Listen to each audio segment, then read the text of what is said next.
Chart में इन 3 points को देखिए।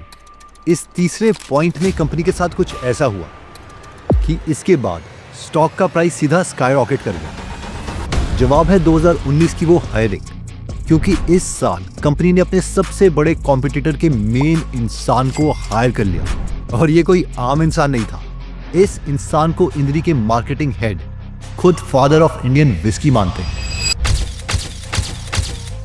आज हम एक ऐसी कंपनी की कहानी समझेंगे जो शुरुआत में बनाती तो चीनी थी, लेकिन अचानक उसने एक ऐसी विस्की बना दी जिसने दुनिया के 100 साल पुराने अंग्रेजी ब्रांड को भी हरा दिया, और अब ये 3500 रुपए से लेके 35,000 रुपए तक की बॉटल बनाती है। इस ब्रांड का नाम है इंद्री। Well, Indri has becoming the fastest growing single malt whiskey in the world. Now with a growth of 599% over last year. An Indian made whiskey called Indri. Indri whiskey has become the world's best whiskey. There is an Indian whiskey which is world famous and almost impossible to get in the shelves of Europe. और इसे बनाने वाली company है पिकार्डली agro industry. लेकिन इस brand का एक dark past भी है। इसके प्रमोटर का पास्ट दिल्ली के उस फेमस मर्डर केस से जुड़ा है जिस पर साल 2011 में एक बॉलीवुड मूवी बनी।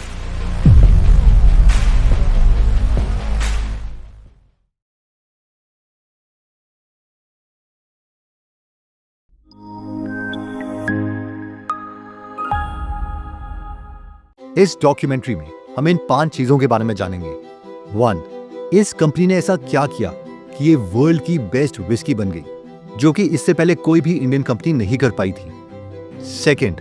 वो कौन इंसान था जिसे इस कंपनी ने हायर किया, और किस वजह से इस कंपनी के स्टॉक का प्राइस 30 रुपए से 570 रुपए तक चला गया। 3. हरियाणा में कंपनी खोलने की वजह से क्यों उनके पास एक ऐसी एडवांटेज है जो पूरी दुनिया में किसी भी कंपनी के पास ये एडवांटेज नहीं है। 4. इस वक्त ये कंपनी किन किन सेगमेंट में पैसे कमाती है। और 5. कंपनी आगे कैसे ग्रो कर सकती है, और क्या चीज है जो इस कंपनी के लिए रिस्की है। इन सब सवालों के जवाब समझने से पहले एक जरूरी चीज हमें समझनी होगी, वो है टाइमलाइन। क्योंकि जब तक हम ये नहीं समझेंगे कि कंपनी ने कब क्या डिसीजन लिया, तो हम ये नहीं समझ पाएंगे कि स्टॉक 30 से 570 कैसे पहुंचा। तो आइए चार्ट पर वापस आते हैं और इन 3 टर्निंग पॉइंट्स को डिटेल में समझते हैं।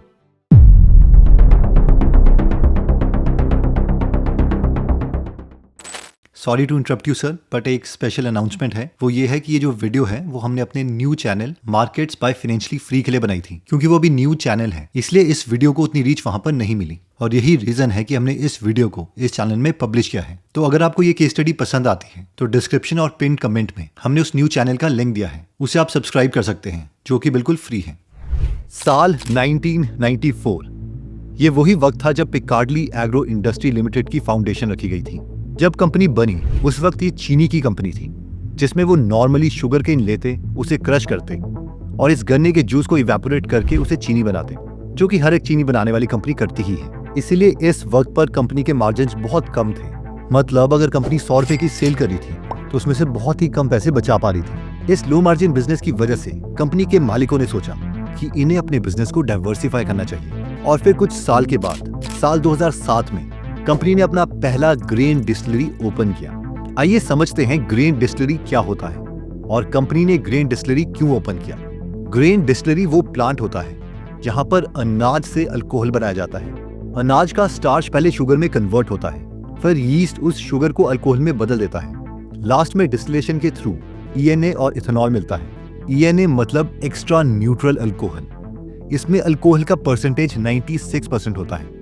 ये जो एक्स्ट्रा न्यूट्रल अल्कोहल है वो कई प्रोडक्ट्स बनाने में इस्तेमाल किया जाता है, जैसे वोडका, जिन, फ्लेवर्ड स्पिरिट्स, रम और विस्कीज। इसी तरीके से एथेनॉल भी एक तरह का अल्कोहल है जो सैनिटाइजर, मेडिसिन और फ्यूल में ब्लेंड करने के लिए यूज होता है। पर हम में से कई लोग सोच रहे होंगे कि इतना लंबा प्रोसेस करने से कंपनी को क्या फायदा। तो इसका सिंपल जवाब है ज्यादा प्रॉफिट। एक्चुअली शुगर प्रोडक्शन में जहां कंपनी का कम मार्जिन बच रहा था, वहीं ENA और इथेनॉल में कंपनी को अब ज्यादा मार्जिन बचा था। इंटरेस्टिंग बात यह है कि कंपनी यहां नहीं रुकी और 2010 में इन्होंने कुछ ऐसा किया जिसने बाद में कंपनी को दुनिया में विस्की का एक सबसे बड़ा ब्रांड बना दिया। साल 2010 में कंपनी ने मॉल्ट डिस्टिलरी इस्टेब्लिश करी। ये मूव नॉर्मल एक्सपेंशन नहीं था, ये पोजीशनिंग शिफ्ट था। अब हम में से कई लोग सोच रहे होंगे कि अब ये मॉल्ट क्या होता है। सिंपल शब्दों में समझे तो malt is equal to dry germinated barley, यानी स्प्राउट करने के बाद सुखाई गई जौ को ही मॉल्ट कहते हैं। और इसी मॉल्ट का यूज करके डिस्टिलरी में हाई क्वालिटी अल्कोहल बनती है, जिसे हम आगे वीडियो में मॉल्टेड अल्कोहल कहेंगे। 2010 में ये लोग दूसरी कंपनीज के लिए मॉल्टेड अल्कोहल बना के सप्लाई कर रहे थे, और यहीं पे आता है वो पोजीशनिंग शिफ्ट जिसने आगे जाके कंपनी का फ्यूचर बदला। कंपनी ने मॉल्टेड अल्कोहल दूसरों को बेचने के साथ साथ उसमें से कुछ अल्कोहल को अपने लिए भी इस्तेमाल किया। मतलब कि उन्होंने अल्कोहल को लकड़ी के बैरल्स में डाल के मैच्योर होने के लिए छोड़ दिया, क्योंकि मैच्योरेशन के बाद इसी अल्कोहल का प्राइस और फ्लेवर दोनों इंक्रीज हो जाते हैं। और यही 2010 का डिसीजन आज इंद्री की इन्वेंट्री है। ये तो हो गया पहला पॉइंट, जहां पर चार्ट में ज्यादा कुछ चेंजेस नहीं हुए थे। अब आते हैं सेकंड पॉइंट पर, यानी 2015 से लेकर 2017 तक। इस वक्त पर कंपनी ने सोचा कि हमने अल्कोहल बनाने का इंफ्रास्ट्रक्चर तो बना लिया है, क्यों ना हम खुद का एक ब्रांड लॉन्च करें। फिर 2015 और 2017 में इन्होंने अपने खुद के 2 ब्रांड्स लॉन्च करे, पर वो दोनों ब्रांड्स बिल्कुल फेल हो गए। 2015 वाला ब्लू हेवन और फिर 2017 वाला विस्लर भी। क्यों? क्योंकि मार्केट में पहले से 50 ब्रांड्स सेम प्राइस पॉइंट पर, सेम टेस्ट पर, सेम पैकेजिंग के साथ ऑलरेडी अवेलेबल थे, यानी इनका कोई भी यूनिक सेलिंग पॉइंट नहीं था। इस फेलियर के बाद कंपनी को समझ आ गया था कि उनसे अकेले से ऐसा नहीं होगा, उन्हें किसी ऐसे इंसान की जरूरत पड़ेगी जो इस फील्ड का मास्टर हो। और फिर 2019 में कंपनी ने खेला अपना मास्टर स्ट्रोक। साल 2019 में कंपनी ने अपने कॉम्पिटिटर अमृत, जो कि इंडिया का पहला सिंगल मॉल्ट विस्की ब्रांड है, उसके मास्टरमाइंड को हायर कर लिया। हाँ, वही इंसान जिसके बारे में वीडियो के स्टार्टिंग में हमने बात करी थी, और इनका नाम है mister Surendra Kumar, father of Indian single malt.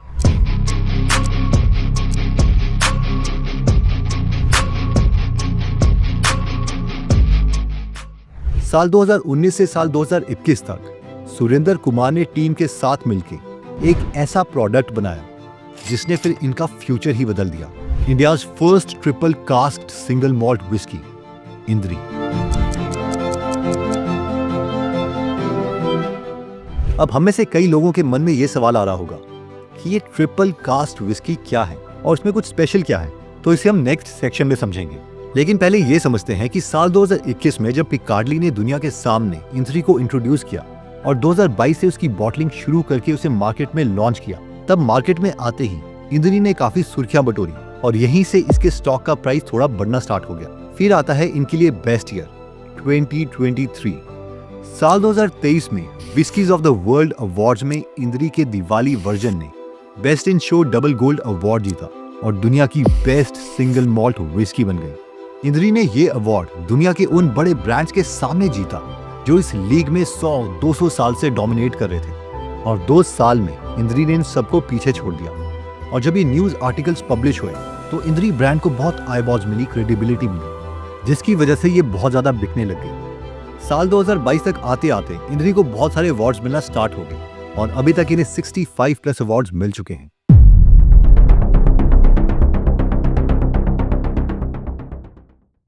अब सवाल यह आता है कि इंद्री ने ही क्यों अवार्ड जीता और इनका यूएसपी ट्रिपल कास्क विस्की क्या है। ये सब बातें समझने के लिए पहले हमें एक नॉर्मल विस्की क्या होती है और वो कैसे बनती है ये समझना पड़ेगा, और फिर हम देखेंगे कि इंद्री ने क्या डिफरेंट किया। विस्की एक डिस्टिल्ड अल्कोहलिक ड्रिंक होती है जो अनाज से बनती है, पर क्योंकि इंद्री जौ को यूज करती है तो हम एज एग्जाम्पल जौ ही लेंगे। जौ यानी कि बाले, इसको स्प्राउटेड किया जाता है, फिर इस बाले को पीसकर गर्म पानी में उबाला जाता है, बिल्कुल वैसे ही जैसे हम घर में चाय पीते हैं। इससे इस बाले की सारी मिठास पानी में आ जाती है। फिर इस मीठे पानी में यीस्ट डाला जाता है। यीस्ट मिठास को खाकर उसे अल्कोहल में बदल देता है। फिर इस लिक्विड को बड़े बड़े कॉपर के बर्तनों में डाला जाता है, यानी स्टिल्स में, और गर्म किया जाता है। क्योंकि अल्कोहल पानी से पहले जल्दी उबल जाती है और उबलने की वजह से उसके वेपर बन जाते हैं, तो इस वेपर को पाइप के जरिए दूसरे कंटेनर में कलेक्ट किया जाता है और उस वेपर्स को ठंडा करके जो प्योर लिक्विड निकलता है उसे न्यू स्पिरिट कहते हैं। फिर उस न्यू स्पिरिट को लकड़ी के बड़े बड़े डिब्बों में, जिन्हें बैरल्स कहते हैं, उसके अंदर सालों तक मैच्योर होने के लिए छोड़ दिया जाता है और इसे ही कैस्किंग या मैच्योरेशन पीरियड कहते हैं। मैच्योरेशन पीरियड में विस्की बैरल्स के अंदर मूवमेंट करके अपने अंदर बैरल्स का कलर और टेस्ट ले लेती है। यानी जो भी आपको विस्की में टेस्ट आता है वो बैरल्स की लकड़ी की वजह से ही है। ये साइकिल मिनिमम 3 साल तक होने के बाद अंदर का लिक्विड अब विस्की कहलाता है। अब ये तो थी नॉर्मल विस्की की बात, लेकिन इंद्री ने इस प्रोसेस में 2 मेजर फैक्टर चेंजेस किए हैं और उसके अलावा हरियाणा के टेम्परेचर ने खुद इंद्री का साथ दिया है। आइए समझते हैं कैसे। पहला फैक्टर है रॉ मटेरियल। विस्की बनाने के लिए दुनिया की सभी ब्रांड्स 2 रो बार्ले का यूज करते हैं और यही इंद्री ने पहले चेंज किया। इंद्री ने राजस्थान में उगने वाली 6 रो बार्ले यूज की। अब सवाल आता है कि 6 रो बार्ले में एक्स्ट्रा क्या है। देखिए 6 रो बार्ले में प्रोटीन ज्यादा निकलता है और इसी वजह से इंद्री को एक बोल्ड और स्पाइसी फ्लेवर मिलता है। दूसरी चीज जो इंद्री डिफरेंट करती है वो है triple cask maturation. Normal whisky brands 1 या फिर 2 टाइप के कास्क यूज करते हैं अपनी विस्की को मैच्योर करने के लिए, पर इंद्री ने 3 कास्क को यूज किया। इसमें इंद्री ने यूएसए से बर्बन कास्क, फ्रांस से वाइन कास्क और स्पेन से शेरी कास्क मंगवाए और अपनी विस्की को इन तीनों में मिक्स करके मैच्योर किया। इसलिए इंद्री को ट्रिपल कास्क विस्की कहा जाता है। अब बात करते हैं तीसरे फैक्टर की कि हरियाणा के टेम्परेचर की वेरिएशन की वजह से इंद्री को कैसे फायदा हुआ। देखिए इंद्री का प्लांट है हरियाणा के करनाल रीजन में, जहां पर टेम्परेचर वेरिएशन बहुत ज्यादा होता है। जैसे कि गर्मियों के वक्त इनका टेम्परेचर 50 डिग्री सेल्सियस तक चला जाता है और सर्दियों के टाइम में 0 डिग्री सेल्सियस तक। सोचिए इस टेम्परेचर में एक लकड़ी का जो बैरल है जिसके अंदर विस्की रखी गई है उसका क्या होता होगा। गर्मी में वो लकड़ी एक्सपैंड होती है और सर्दी में कॉन्ट्रैक्ट कर जाती है। इस एक्सपेंशन और कॉन्ट्रैक्शन की वजह से बैरल के अंदर की विस्की लकड़ी के अंदर बाहर तेजी से घूमती है और इसी वजह से विस्की के अंदर वो कलरफुल फ्लेवर आता है।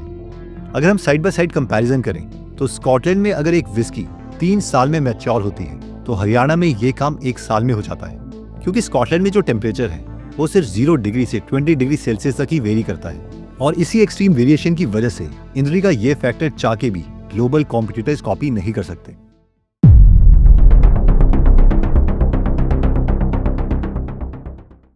2022 में हरियाणा की गर्मी की वजह से प्रीमियम विस्की तो बन गई थी, पर कंपनी अब चाहती थी कि इस विस्की को एक प्रीमियम प्राइस में सेल किया जाए और यहाँ पर कंपनी की मार्केटिंग टीम ने एक बहुत अच्छा काम किया, द प्रीमियमाइजेशन। आजकल के ड्रिंकर्स सस्ती ड्रिंक छोड़कर महंगी और प्रीमियम ब्रांड्स की तरफ जा रहे हैं। उनका मानना है drink less but drink better. और प्रीमियमाइजेशन की वजह से कंपनी को क्या फायदा हुआ ये हम 2024 के नंबर्स में देख सकते हैं, क्योंकि अकेले इस साल कंपनी ने 20 लाख बॉटल्स बेची, जिससे उन्होंने मार्केट का 33% हिस्सा अकेले कैप्चर कर लिया। और ऐसा नहीं है कि कंपनी ने सिर्फ इंद्री को बेचकर ही मार्केट का 33% कैप्चर किया, क्योंकि इंद्री नेम के अंदर ही अलग अलग प्रोडक्ट्स अलग अलग प्राइजेस पे अवेलेबल हैं। हाल ही में उन्होंने कामिकारा रम लॉन्च की है, India's first pure sugar cane juice rum, और कश्मीर वोडका भी।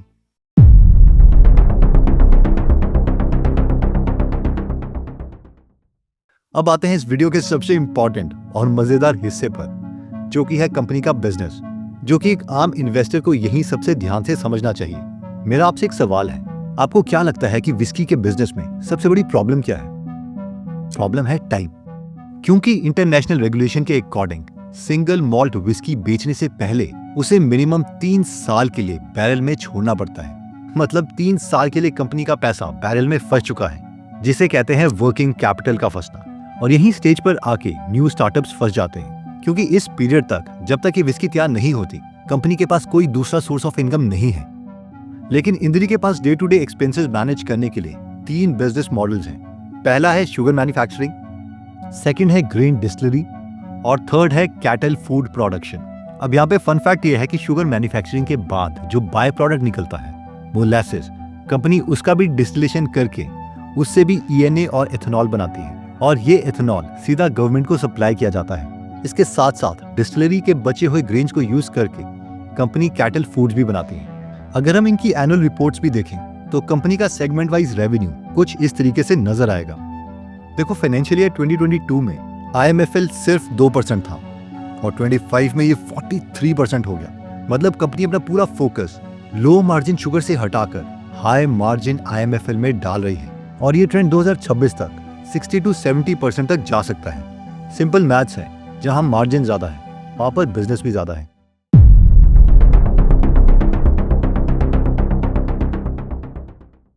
हमें ये तो पता चल गया कि कंपनी कहाँ से पैसा कमाती है। अब बात करते हैं कि फ्यूचर में कैसे एक्सपैंड कर सकती है और इस कंपनी में कौन कौन से रिस्क हैं। इतनी तेजी से बढ़ती डिमांड को पूरा करने के लिए कंपनी अपना धंधा बड़ा कर रही है। फ्यूचर एक्सपेंशन के लिए कंपनी ने 1000 करोड़ का बजट तय किया है, जिसमें इन्होंने सबसे पहले अपनी कैपेसिटी को बढ़ाया। सबसे पहले ग्रेन डिस्टिलरी, जिसकी कैपेसिटी पहले 78 किलोलीटर पर डे थी, उसे बढ़ाकर 220 किलोलीटर पर डे कर दिया। छत्तीसगढ़ में एक न्यू डिस्टिलरी भी ओपन की, जिसकी कैपेसिटी 210 किलोलीटर पर डे है। ये नई डिस्टिलरी दिसंबर 2025 से वर्किंग में आ गई है। साथ ही में इन्होंने अपनी मॉल्ट डिस्टिलरी की कैपेसिटी भी 12 किलोलीटर पर डे से बढ़ाकर 30 किलोलीटर पर डे कर दी है। डिस्टिलरी की कैपेसिटी बढ़ने के साथ साथ इन्होंने विस्की को मैच्योर करने के लिए जो बैरल्स हैं उसे भी इंक्रीज किया है। पहले वो 45,000 थे, 2026 में वो 77,500 हो गए और 2027 तक कंपनी बैरल्स को 1 लाख तक करना चाहती है। ये तो हो गई एक्सपेंशन की बात। आइए अब कंपनी के रिस्क फैक्टर्स पर नजर डालते हैं। इंद्री की पेरेंट कंपनी का अगला बड़ा प्लान है रिवर्स कॉलोनियलिज्म, यानी स्कॉटलैंड में जाकर एक डिस्टिलरी खरीदना और वहां अपना खुद का प्लांट ओपन करना, जिसके लिए उन्होंने पहला कदम लैंड एक्विजिशन कंप्लीट कर लिया है। मगर यहीं पर आता है एक बहुत बड़ा रेगुलेटरी रिस्क। 1999 में दिल्ली में एक बहुत बड़ा और कंट्रोवर्शियल केस हुआ था, the Jessica Lal murder case. इस केस में जो इंसान को सजा हुई थी वो पिकार्डली एग्रो के प्रमोटर फैमिली से हैं और कंपनी में अभी मेजर स्टेक होल्डर भी हैं, जिन्होंने जेल में सजा काटने के बाद अपना नाम चेंज कर लिया है। हालांकि उन्होंने अपनी सजा पूरी कर ली है, लेकिन स्कॉटलैंड के लोकल पॉलिटिशियन और मीडिया इस पुरानी क्रिमिनल हिस्ट्री को उठा रहे हैं और इस प्रोजेक्ट की इन्वेस्टिगेशन की मांग कर रहे हैं। मगर ऑन पेपर ये इंसान डेली ऑपरेशन में पार्टिसिपेट नहीं करते। दोस्तों, ये एक बिजनेस केस स्टडी है, कोई बाय या सेल रिकमेंडेशन नहीं है। किसी भी कंपनी में इन्वेस्ट करने से पहले अपनी रिसर्च खुद करें। आई होप आपको हमारी मेहनत अच्छी लगी होगी। अगर आप चाहें तो आप न्यू चैनल को सब्सक्राइब कर सकते हैं। उसका लिंक हमने पिन्ड कमेंट और डिस्क्रिप्शन में दे दिया है। जय हिंद।